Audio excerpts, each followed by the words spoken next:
本日はライブ 2D アライブ2023の、基調講演にお越しいただきありがとうございます。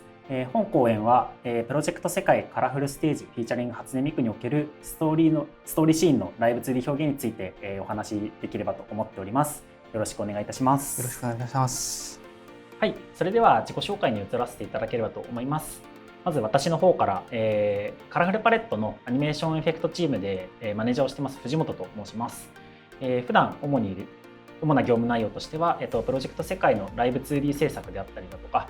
バーチャルライブにおける 3D のライブ演出だったりとか、エフェクト制作を中心に担当しております。現在はアニメーションエフェクトチームのマネジメントをメインに担当しております。本日はよろしくお願いいたします。同じくカラフルパレットでストーリースクリプトチームのリードスクリプターを担当しています伊藤と申します。主な業務内容としましては、主にストーリーパートのスクリプト制作や他の作業者のチェックの作業などを行っております。本日はよろしくお願いいたします。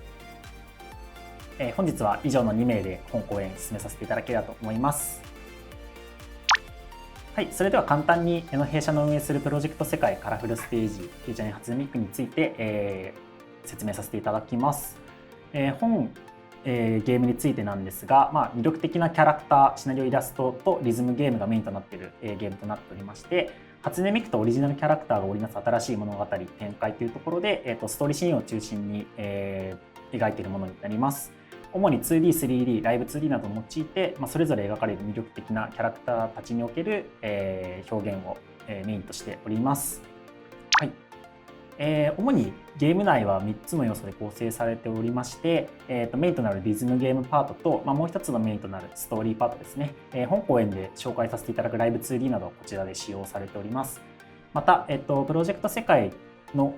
コンテンツとしてバーチャルライブ機能というものがありまして、ゲーム内で行われるライブパートというものがあります。こちらのライブ演出だったり、キャラクターの MC パートの演出なども、本セクション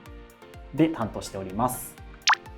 はい、それでは本講演について簡単な概要を説明させていただきます。本講演については、アニメーションチームとスクリプトチームにそれぞれ前半後半のような感じで、それぞれの役割だったりとか、企業として心がけていることについて説明させていただければと思います。前半はアニメーションチームの担当領域をまず、説明させていただき、ライブ 2D のモデルモーションの仕様について深掘りさせていただきます。また主な制作フローだったりとかアニメーションを作る上で心がけていることなども説明させていただきます。後半はスクリプトチームの方から同じように担当領域の説明だったりとか普段の業務の制作フローだったりスクリプト演出において工夫している点なども一つ一つ説明していければと思っております。はい、本日はよろしくお願いいたします。はい、それではアニメーションのパートに移らせていただければと思います。まず前置きについてなのですが、本スライドで使用している画像及び動画については、ベース素体のキャラクターを使用して解説をしております。そのため、本セッション用に調整したものも一部ございまして、こちらゲーム本編で使っているモデルだったりとは多少違う部分がございます。開発途中だったり、意図しないパラメータのものが含まれていることもありますので、本来のキャラクター設定や見た目と異なる部分が一部あるかと思いますので、そちらご了承いただけると幸いです。それではまずアニメーションチームというところについて説明をさせていただければと思います。今回のライブ 2D アライブというところでまずメインで担当しているところの紹介なんですが、シナリオパートで使用しているアセットを主に作成しているセクションになります。シナリオパートで使うライブ 2D モデルのモーションだったりモデルだったり、モーションの部分ですね、そちらを制作していたりだったりとか、あとはライブ 2D 以外の部分になるんですけれども、スパインというツールを使った、エリアに出てくる小さい SD キャラクターですね、こちらのモデリングモーションも担当しております。また、シナリオパート中に出てくるキャラクターのモーションと合わせて、出てくるエフェクトだったりだとか、また、シナリオ中のオープニングだったりエンディングのちょっとした動画があったりするんですけども、そちらの映像も作成しております。またこちら今回のセッションとは少し外れた内容にはなるんですけれども、アニメーションチームで担当している領域として Unity のタイムラインだったりマヤを使ったライブ演出ですね、こちらも作成しております。こちらは主に、Unity のタイムラインを使って照明を作ったりだったりとか、3D エフェクトをマヤで作ったりだとか様々な領域になります。また、ゲーム内の UI アニメーションなどもこちらのアニメーションチームで担当しております。続いて主な制作フローになります。こちらライブ 2D の簡単な、制作フローを、図に表したものになるんですけれども、イラストチームが、素材を描きまして、そちらの素材制作が終わったら、そちらを受け取ったアニメーションチームがモデリング作業に進むことになります。こちらがだいたいそうですね、1ヶ月2ヶ月ぐらい余裕を持ってちょっと作成をしていたりはするんですけども、こちらのモデリングが出来上がったら Unity 上に組み込みまして、一度納品にはなるんですけれども、そのタイミングでシナリオにおけるもっと細かい症状の素材だったりだとか、そういったものが必要になってくることが多いので、こちらをスクリプトチームと、素材出しというところで連携しながら、内製の方で新たに表情やモーションを作成しております。そちらの表情素材が揃って、スクリプトチームの辺をお渡しして実際にストーリーシーンを作成していくような流れで制作しております。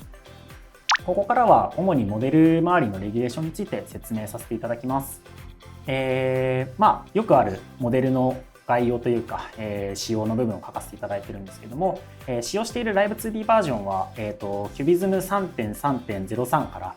直近 4.2.04 にアップデートを行いました。なので今は最新の 4.2.0.4 で制作をしております。こちらは SDK も同様になります。こちらのアップデート内容についてはちょっと後述で説明させていただきます。あとはそうですね、キャンバスサイズなどもこちらのサイズだったりとか、あとテクスチャのアトラスは 2K1 枚で制作をしていて、ポリゴンの三角形の数は、直近ちょっといろいろ表現したいこともいろいろ加味して1万前後ということで設定しております。その他デフォーマ数なども書いてはいるのですが、こちらはその明確に減少するというよりは、こちらを目安に、都度相談という形で制作をしております。続いてモーションのレギュレーションに入っていきます。モーションの方もですね、Cubism のバージョンは変わらず 4.2 を最新で使用しておりまして、SDK も同様となっております。こちらもちょっと後ほど説明させていただくんですが、表情モーションと通常モーションというところでモーションを分けて制作する仕様上、フェードインアウトの設定がそれぞれ分かれております。表情モーションの方については 0.25 というところでフェードインアウトを設定しております。続いて通常モーションの方ですね。通常モーションというのは、いわゆるキャラクターが動いてポーズを取ったり、実際にこう動きをする部分なんですけど、こちらも同様で設定をしているんですが、フェードインアウトのみ 0.5 というところで、数値を設定しております。実際にここからはちょっとモデルの可動域など、映像とともに、ご説明できればと思いますが、まずは代表的な角度 XY、体の回転 XY の部分ですね。こちらも、直近アップデートを行いまして、今最新の可動域がこちらの映像の可動域になっております。基本的にはそんなに特別なことはしていなくて、プロジェクト世界のこのイラストの強みを生かしたイラストの印象を崩さないように、各種変形を行っております。またちょっと新規モーションを作成していく上で可動域をやや多めに設定していて、モーションによっては思い切ったモーションも取れるような仕様にしております。続いて揺れ物のパラメータについての説明になります。揺れ物は全般物理演算をつけているんですが、その中でもちょっと髪の毛がより力を入れているので、今回はそこにピックアップして説明できればと思いますが、物理演算でそれぞれパラメータを設定しているので、基本的にはモーションを作っていくときはもう揺れはつけずに物理演算でゲーム上では揺れております。で、髪の毛の部分ですね、こちらはレギュレーションの中でいろいろ仕様を決めているのですが、この長さが肩以上ある髪は髪の揺れを2段にして、振り子状にしてちょっと緩やかな揺れをつけたりだとか、1段目は全体を揺らして、2段目はちょっと先端を揺らすような形で差分をつけております。また、こちらもちょっとアップデート内容になるんですが、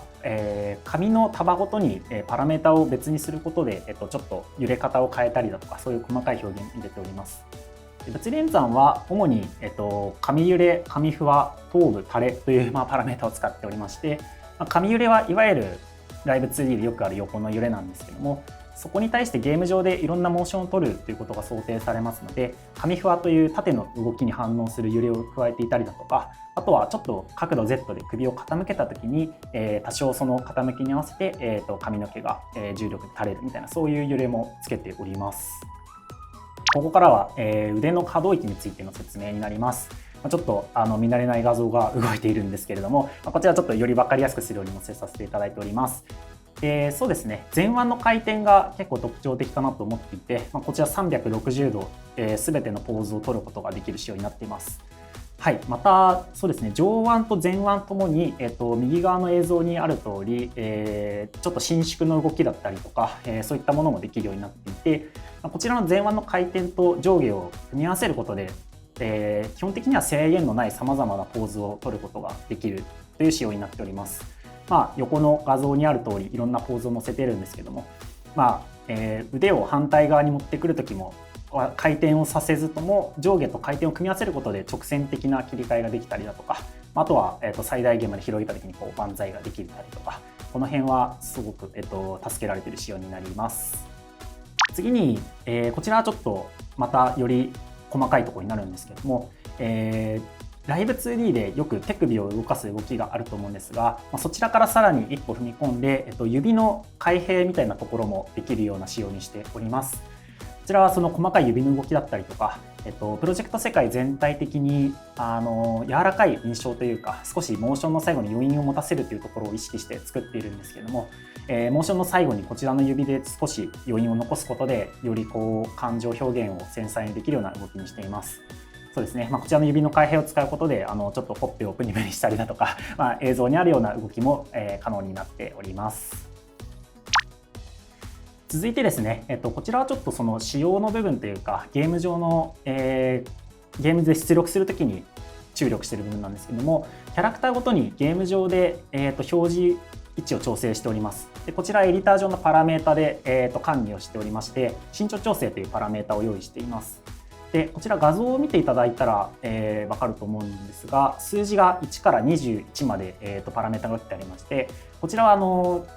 プロジェクト上でキャラクター ID が決められているんですけども、こちらのキャラ ID と連動している形になります。なので例えば、今回のモデルでいうとイチカがキャラクター ID1 になっているので、1に合わせると、ゲーム上のイチカの身長になるような、位置で設定をしています。で管理自体は画像にある通り足元の回転でフォーマで全体を動かして、位置を調整しているものになります。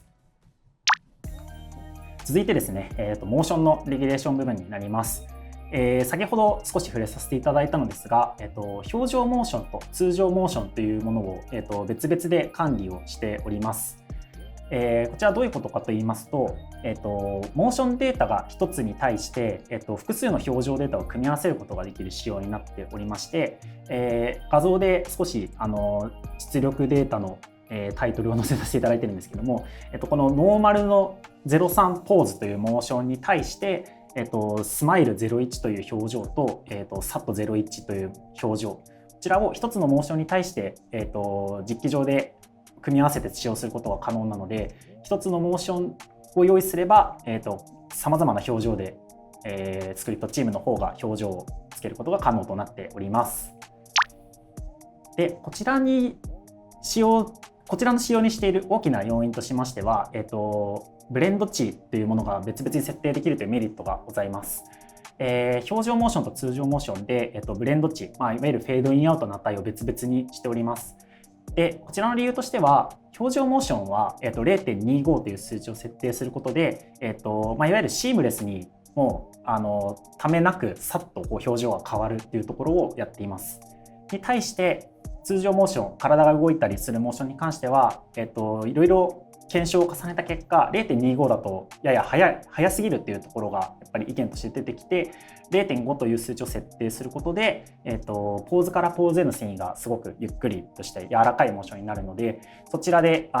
プロジェクト世界のいわゆるデザインというかモーションのデザインの部分を再現しています。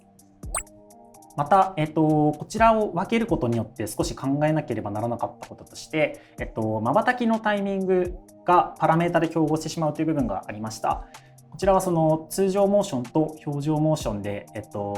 目の開閉のパラメータを両方とも使っているので、そのまま組み込んでしまうとそのユニティ上で同じパラメータが競合してしまうんですけれども、瞬きをする上でやはりそのどっちかをちゃんと使わないといけないので、あえて別の方法を管理しているということになります。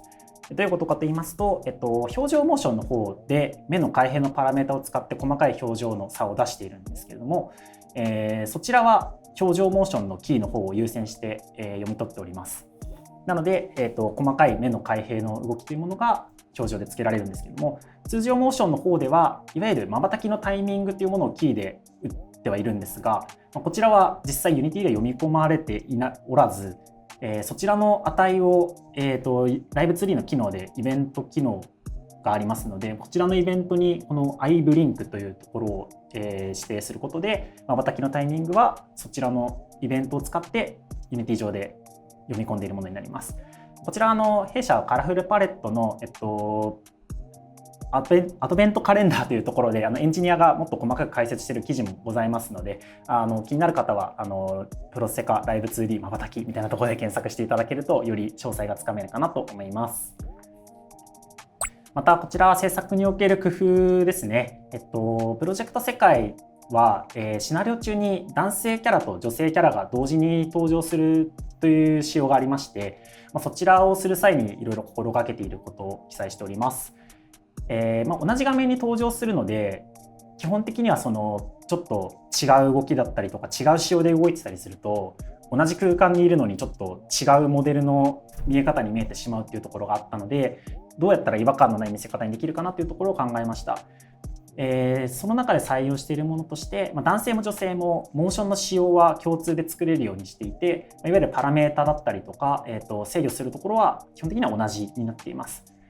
さあその分、画像にもある通りこちら比較しているんですけども、骨格やポーズなどで男女のその再現というか、特徴を表現しています。で、データ的な部分で同じ部分としては素体でデフォーマの構造だったり種類は、基本的に同じものを使っていて、パラメータの種類や数もほぼ同じとなっています。違う部分としては、見た目の骨格や肩幅をちょっといじっていたりとか、それに伴ってちょっとデフォーマの位置は違ったりするんですけども、はい、またそういったものと、あとはポーズを作る際に、組み合わせる手のパターンですね。こちらも男女でもうそれぞれ必要なポーズに合わせて手の種類を揃えています。こちらちょっと大きな項目になっているんですけれども、制作における工夫ですね。こちらはプロジェクト世界が、2023年の9月30日で3周年を迎えまして、こちらで大幅なモデルのアップデートを行いました。こちらに伴って先ほど紹介させていただいている、バージョンが3から 4.2 にアップしました。制作環境としてもキュビズムが 4.2.0.4 になっているので、最新の機能などをゲーム上の表現で使えるようになっております。また画像にある通り、スライドの左側が旧モデルの可動域に対して、右側が新しいモデルの可動域になっているんですけども、より角度 XY と体の回転 XY の、移動量を拡張して、モーションのより大幅な表現ができるように改修しております。で、男女ともに新しい手のパターンを6パターン追加していて、これまで取れなかったポーズだったりとかユニークなポーズを取れるようにしております。また先ほど紹介させていただいた髪の毛の揺れのパラメータですね。こちらも髪の毛の束ごとに、パラメータを分けたりグループを分けることで物理演算の値をそれぞれ別に設定したりだとか、動きの量、短い髪の毛長い髪の毛だったりとか左右でそれぞれ、分けることで、より髪の毛の繊細なランダムな動きを出せるような改修を行いました。はい、こちらは、3周年でプロジェクト世界全体がアップデートされたものに合わせて Live2D も計画してアップデートを行ったものになります。駆け足になりましたが、アニメーションのまとめを記載しております。主な特徴的な部分として、物理演算の揺れを使用することでモーションの制作時間は、揺れのキーを打たなくてよいので削減されましたというところと、またモーションを制限しない、モーションで取れるポーズを制限しない豊富なパラメータを使うことによって様々なキャラクターの性格が出せるようになっております。また表情とモーションを分けることによって、表情とモーションでそれぞれ適正な表現をできるような仕様になります。また、プロジェクト世界の大きな特徴である男性と女性を一つの空間に出すために、体格や骨格で差を出すんですけれども、それぞれユニークで作ると莫大なコストがかかるので、同じモーションの仕様でそれぞれ作成できるような工夫をしております。また、なかなかこの運用中にアップデートという難しいところで3周年で大幅なモデルのアップデートだったり SDK のアップデートを行いました。はい、それではここまでちょっといろいろアニメーションチームの紹介してきたんですけれども、何かスクリプトチーム的に気になるところとかありますか？いかがでしょう？そうですね、やっぱり使う側としてはモーションと表情が分かれているところですね。その一つのモーションに対してそのいろんな表情をつけられるので、その表現する側としてはすごく助かってます、ね。そうですよね。なかなかその一つ一つモーションと表情すべて1データにしていくとなかなか膨大になるので、なかなか数増やしにくいんですけどね、はい、そこは確かによくできたなと思いますね。他に何か気になるところありました？そうですね。あとはほっぺを引っ張るモーションですね。はいはいはい。これシナリオ中でほっぺを引っ張るっていうシーンがありまして、はい、なんとかできないかっていうのをこちらからそうですね。出しましたね。はい、いやそうなんですよね。これもちょっと手のパラメータっていろいろ有効活用どうにかできないかなと思ってたんですけど、ちょっとスクリプトチームとアニメーションチームでいろいろ話して検証して、最終的に結構可愛いモーションができたかなと思うので、はい、こういったモーションを今後増やしていけたらいいですよね。そうですね。はい。普段そういう感じでスクリプトとアニメーションで結構素材出しとかシナリオでこういう表現あるからこういうモーション欲しいよねみたいな話はよくしてますもんね。そうですね。はい。ちょっと今後もそういったものをいろいろ増やしていけたらなと思っております。はい、ありがとうございます。ありがとうございます。はい、それでは、アニメーションパートの次はスクリプトチームの方にバトンタッチできればと思いますので、伊藤さんよろしくお願いします。はい。ではストーリースクリプトチームの伊藤が担当させていただきます。よろしくお願いいたします。ここからは最初にチームの紹介や制作フローについて簡単にお話しさせていただきまして、その後ライブ 2D によるモーションや表情が実際どのように使われていくのかについて具体例を交えてご説明していければと思います。ではまずチームの担当範囲についてお話しさせていただきます。ストーリースクリプトチームはライブ 2D を扱う 2D 班と 3D モデルを扱う 3D 班の2つに分かれます。2D 班の方はイベントやカードシナリオなどライブ 2D によるシナリオパートが主な担当範囲となっています。一方 3D 班ですが、バーチャルライブと呼ばれる 3D キャラクターによるライブコンテンツ中の MC パートを担当しています。またその他の業務としてコネクトライブと呼ばれるリアルタイムでのライブコンテンツなどにおいて 3D キャラクターの表情の監視を行ったりもしています。また 2D 班の具体的な作業内容としましては、セリフやキャラモデル、表情やモーション、BGM や SE などといったシナリオパート中に表示されるすべての要素を組み合わせ、一つの物語として完成させることを行っています。続いて 2D 班として掲げている方針についてお話しさせていただきます。まず、プロジェクト世界というアプリにおいて、シナリオパートが占める割合はかなり大きいです。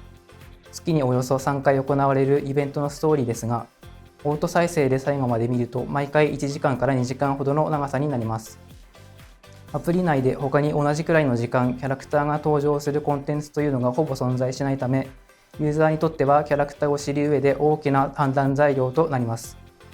ということは、私たちとしてはここでキャラクターの魅力をユーザーに可能な限り伝える必要があります。そのためには、前提としてキャラクターがまるで生きているかのように感じられるくらい自然な振る舞いをしていなければなりません。なぜなら、人として不自然な行動を繰り返したり、単調な動きしかしない、いかにも作り物のような印象を与えるキャラクターでは、ユーザーに好きになってもらうのは難しいからです。また 3D 班においても、シナリオパートに比べるとユーザーの目に触れる時間としては比較的短くなってはしまうのですが、キャラクターの魅力を伝えるということが重要になるのは変わらないと思います。よって私たちストーリースクリプトチームとしては、キャラクターをより自然にかつ魅力的に見せることを目指し、日々制作を行っています。この後の発表内容でもキャラクターを自然に見せるということが大事なポイントになってきます。ですがその前に、ライブ 2D のシナリオパートを制作する際のフローについてご説明させていただきます。まず画面の中央上あたりにある素材出しの項目から見ていきましょう。素材出しではシナリオがフィックスし次第、2D 班全員でシナリオを読み、新規で制作が必要になりそうな素材を洗い出し、各セクションに制作依頼を出しています。次にそのシナリオの担当者が初稿制作を行い、完成後フィードバック担当者がチェックをします。フィードバックの修正作業と再チェックはおよそ 2,3 回行うのですが、この間に素材出しの際に依頼していた新規素材や収録が終わった残りのボイスが納品されてくるため、こちらも適宜差し替え作業を行っています。すべての新規素材が揃い、チェックも完了したらフィックスとなり、QA チェックの方へ進みます。この後はまた新しいシナリオの素材出しを移ります。おおよそこのようなフローで制作は進んでいくのですが、この中でも特に注目したいのが素材出しの部分となります。はい、まず先ほども説明させていただいたように、素材出しはチーム内の 2D 班全員で行っています。これによって新規で必要な素材が漏れてしまうことを防いだり、議論によってより良い演出のアイデアが出ることが期待できます。またチーム内での洗い出し完了後は、アニメーション班やサウンド班など各素材の担当者を交えて素材の詳細について口頭でのすり合わせを行っています。素材が必要なシーンの状況やキャラクターの感情などの情報を文字ベースではなく口頭で制作者と共有することで、温度感や微妙なニュアンスなどがしっかり伝わるようにしています。これにより制作者側も完成物のイメージがしやすくなり、作業が比較的スムーズに進められるようになるかと思います。また、認識の齟齬によってこちらが想定していない素材が作られることを防ぐ効果も期待できます。なお、口頭でのすり合わせはあくまで制作物のイメージを共有するために行っており、制作依頼自体は別途プロジェクト管理ツールを用いてタスク化するようにしています。最後に余談ですが、新規表情は1イベントごとに平均して10個ほどご制作いただいている状況になります。中には既存の表情の差分であったり細かい違いしかないものもありますが、キャラクターの細かい感情の変化を表現するためにこのような形になっています。以上でストーリースクリプトチームの簡単な紹介と説明は終わりになります。次のスライドからはライブ 2D が実際どのように使われているのかについてご説明させていただきます。ではここからは制作時のレギュレーションを通してどうすればキャラクターの動きをより自然に見せることができるかについてお話しさせていただきます。ですがその前に、説明中に品質する単語の中で少々紛らわしいものがあるため、そちらの解説をさせていただきます。今回のセッションにおいてモーションといった場合はキャラクターがする動きそれ自体のこと、通常モーションのことですね。または素材そのもののことを指します。またポーズといった場合はキャラクターが取る姿勢のことを指します。ここにうなずきや首かしげなどの動きは含まれません。以上、こちらを念頭にお聞きいただけると幸いです。それでは本題に移らせていただきます。まず 2D 班には制作時のレギュレーションや素材選定の考え方などがまとめられた虎の巻という資料が存在します。各作業者によって判断が変わってくるような感覚的な部分をこのようになるべく言語化、資料化することによってチーム内の認識を揃えることが可能になりました。なお、社内向けの資料になりますので画像は加工させていただいております。あらかじめご了承ください。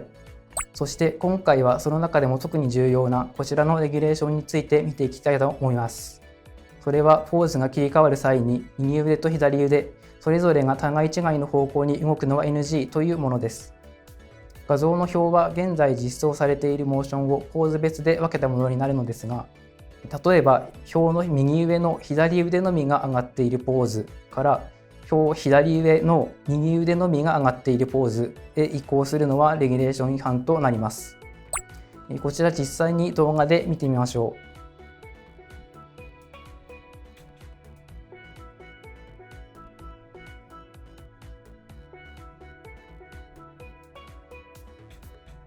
はい、左腕と右腕が上下別の方向に動いているため、ぐるぐると腕を回しているような少々違和感のある動きになってしまっているのがわかるかと思います。この動き方を不自然だと判断して使用禁止にするかどうかは各個人やプロジェクトで変わってくるかとは思いますが、プロジェクト世界の 2D 班としてはこの動きは NG とさせていただいています。今度はレギュレーションに沿った場合の動き方を見ていきましょう。今回は動画のサムネイルにあるような両手を下ろして体の前に持ってきているポーズから様々なポーズに遷してまたこのポーズに戻ってくるという流れのものを作ってみました。こちらも動画で見てみましょう。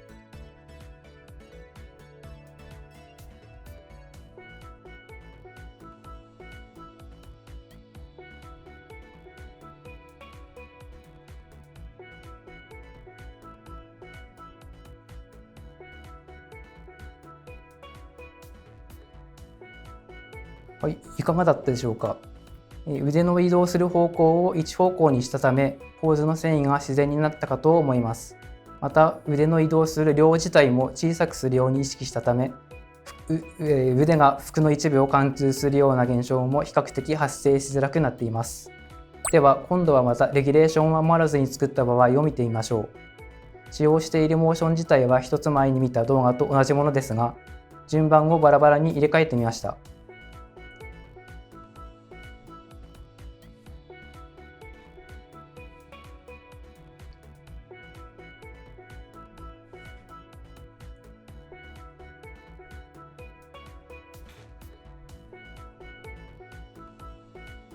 腕が頻繁に上がったり下がったりしているため、非常に忙しい印象を与えてしまい、また移動する量も多いため、ごちゃっとしていて見栄えが悪くなってしまっています。また、前後のポーズの組み合わせによっては、人間には不可能な動き方になってしまう場合もあります。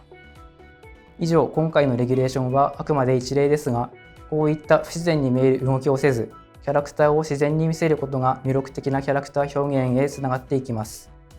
では、魅力的な表現とは具体的にどのようなものなのか、次のスライドから見ていきたいと思います。はい、キャラクターを魅力的に見せる表現方法はいろいろあるのですが、今回はライブ 2D を含んだ各演出のタイミングの問題について取り上げ、2つの例を通しつつ実際に動画をいくつか比較しながら見ていきたいと思います。まず例その1としてキャラクターにウインクをさせる場合について見ていきましょう。今回使う素材はこの3点になります。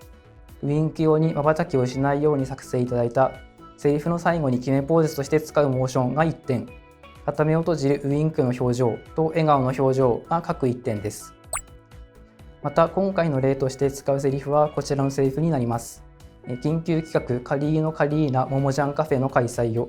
このセリフでウインクさせたいのですが、通常ウインクは決めのセリフやポーズなどと一緒に使われることが多いかと思います。ですので今回はセリフの最後に決めポーズを取るタイミングで一緒にウインクをさせるようにしてみましょ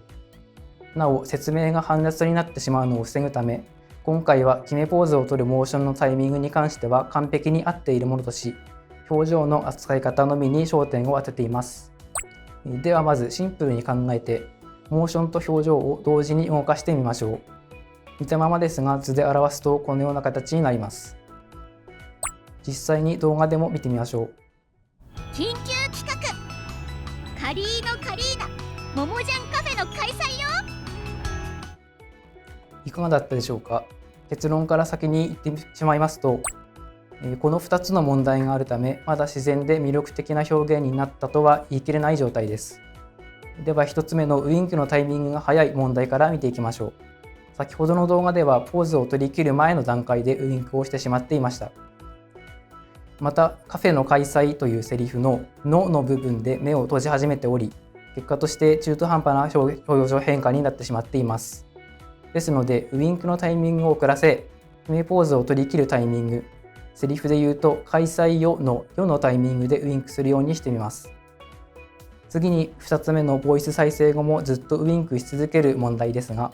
こちらはウインクが終わった後に元の表情に戻すことで対応できそうです。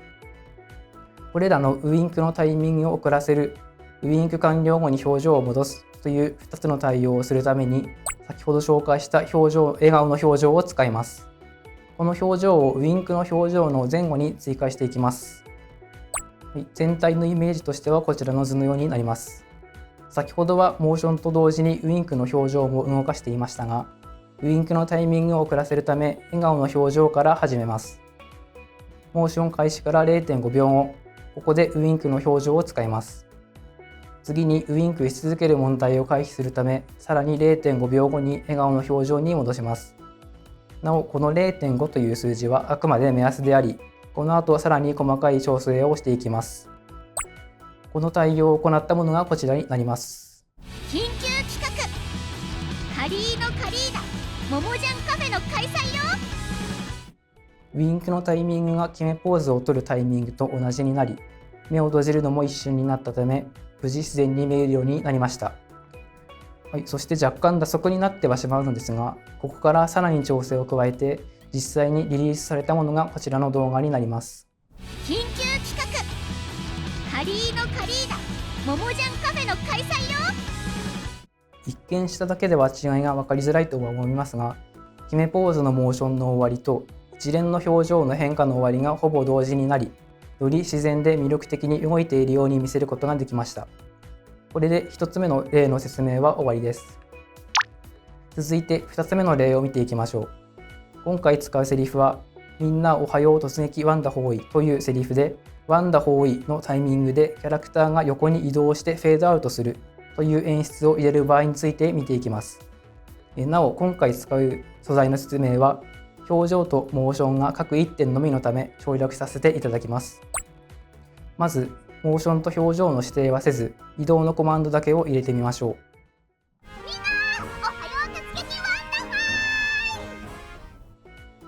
それまでセリフに合わせて動いていたキャラクターが、突然体は動かさないまま横にスライドを移動しており、かなり違和感が出てしまっています。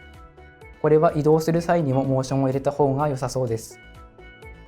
では、先ほどの移動に加えて、モーションと表情も設定してみましょう。動画をご覧ください。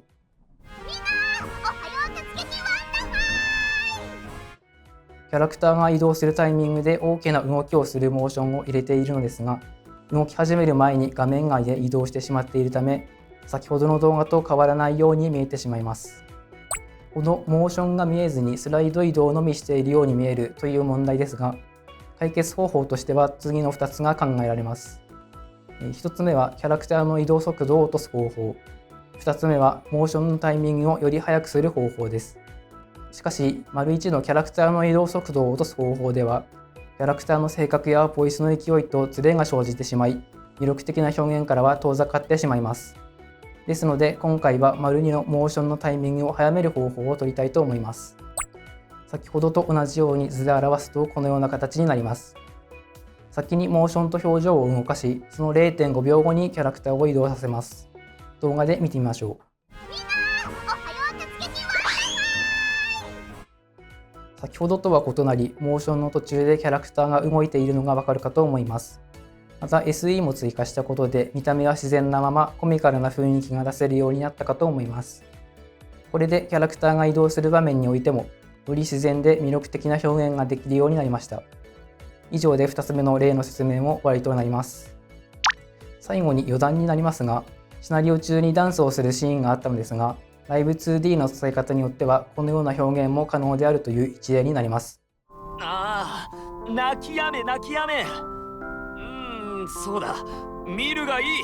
俺の華麗なダンスを。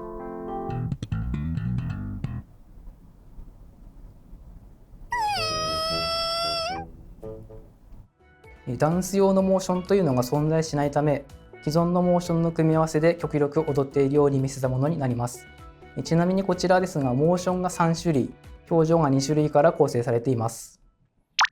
では、ここまでのまとめとなります。ウインクやキャラクターの移動などの特殊な演出を入れる場合は、各素材を一度に動かすのではなく、それぞれ別のタイミングで動かすことにより、より自然で魅力的な表現が可能になることが分かりました。また、このような表現が可能なのは、素材が細かく分かれているおかげでもあります。1つ目の例のように、表情のタイミングを細かく調整したい場合でも、一連の表情変化が1つの素材として作られていたり、モーションに紐づいていると調整が難しくなってしまいます。また、汎用性に乏しいため、複数の場面で使い回すことができなくなる可能性もあります。よって、素材は細かく分かれている方が、その分自由に組み合わせたり、タイミングを調整できる分、最終的なクオリティは高くなります。以上、私たちストーリースクリプトチームは、素材を作る側と実際に使う側との連携を大事にし、渡された素材をそのまま何も考えず機械的に扱うのではなく、そこに創意工夫を加えることによって、キャラクターの魅力を最大限引き出すように心がけています。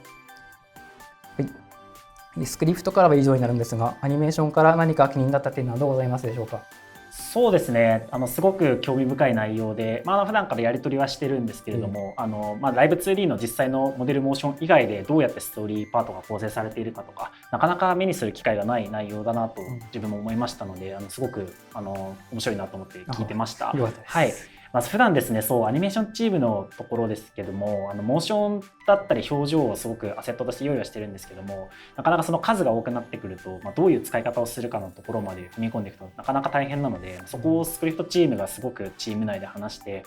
こういった違和感のあるところは NG にしようとか、キャラクターのすごく大事にしてるっていうのはすごく感じていて、大変助かっております。はい、なかなかそうですね、一つのセクションでクオリティを出すっていうところよりも、やっぱり会社でやるというところでいろんなセクションを通して一つのクオリティの高いものを仕上げていくっていうのはすごく会社としてもやってるところなので、はい、普段からスクリプトチームの方からもっとこういう素材とかできないですかねとか、アニメーションから逆にこういう表現ってどうですかみたいなのをやり取りしているので、はい、そうですね。今後も何かそういう何か面白いっていうところを話しながらお互いのセクションでこう意見出し合っていけるとすごくいいですね。そうですね。はい。瞬きのとことかもモーションとして用意してたんですけどめちゃくちゃスクリプトの方でこだわっていただいてバッチリのタイミングで出していただいてすごくありがとうございました。こちらとしてもできることは全力でやっていきたいので、はい、ちょっと引き続きセクション間の強みは生かしていければなと思っております。はい、はい、ありがとうございました。はい、それでは本日の講演については、内容としては以上になります。はい、またカラフルパレットでは今のライブ 2D の演出だったりとかスクリプトチームの演出だったりとか、そういったものを通してより良いストーリースクリプトのシーンを作り出していければと思いますので、はい、今後も注目していただけると大変嬉しいなと思っております。はい、それでは本日は貴重なお時間をいただきありがとうございました。